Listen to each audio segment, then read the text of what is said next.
Hi hello నమస్తే, నేను మీ Shivraj. SSC డిజిటల్కి స్వాగతం సుస్వాగతం. మన వాయిస్ మాది, చాయిస్ మీది. మీకే గనక ఈ మన రాష్ట్ర అభివృద్ధి కోసం ఒక 1 డే సీఎం అయ్యారనుకోండి, మీరు ఏం చేస్తారు మన రాష్ట్ర అభివృద్ధి?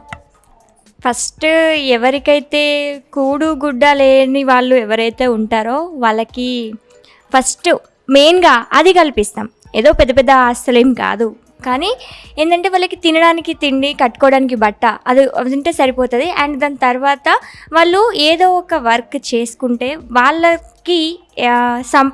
వాళ్ళ సంపాదన నెక్స్ట్ మనం ఇవ్వాల్సిన అవసరం లేదు, వాళ్ళే అంటే వాళ్ళని ఒక ఉద్యోగంలోకి పెట్టిస్తే.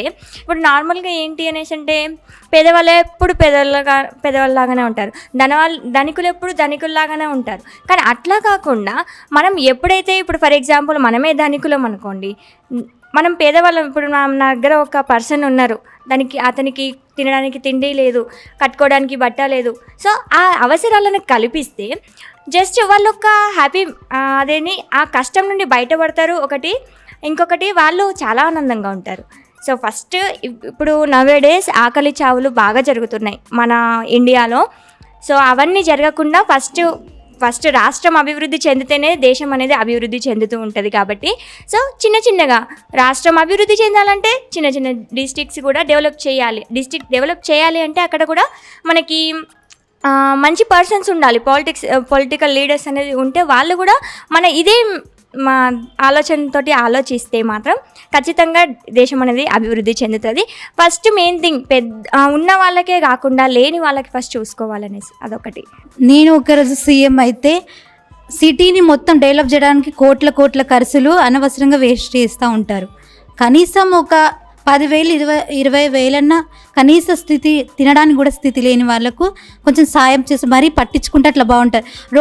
రోడ్లు సిటీని డెవలప్ చేయాలని, అట్లా చేయాలని, ఇట్లా రకరకాల ఆలోచనలు వస్తుంటాయి. ప్రాజెక్టు చేస్తారు, కోట్ల వేస్ట్ ఖర్చు చేస్తారు. ఆ కోటి కాకపోయినా కనీసం పేదవారు ఒక ఊరికి ఎంత ఉన్నారో అట్లా చేయడం వల్ల వాళ్ళ ఇండ్లల్లో కొంచెం పిల్లలు ఉంటారు కదా, పిల్లలు ఉంటే వాళ్ళ స్టడీ కన్నా, వాళ్ళ తినడానికి కానీ, వాళ్ళ కష్టాలు కనీసం జ్వరం వస్తే చూపించుకోవడానికి ప్రైవేట్లలో అన్నిట్లలో ఖర్చులు పెరుగుతూ ఉంటాయి. అట్లా ఖర్చులు పెరుగుతుంటే తినలేని స్థితి, కొనలేని స్థితి పేదవారికి చాలా కష్టం అవుతుంది. అట్లా పేదవారిని ఒక్కొక్క ఊరిని సర్వే చేసి ఎంతమంది ఉంటురు, కనిష్ట స్థితికి ఖర్చులు ఏమన్నా ఇవ్వాలని బాగుంటుంది. ఈ ప్రాజెక్టు కానీ కోట్ల అనవసరంగా చేయాలి ప్రాజెక్టులు, అవన్నీ మన కోసమే. కానీ ఉన్నోళ్ళకి అవి బెనిఫిట్గా ఉంటాయి.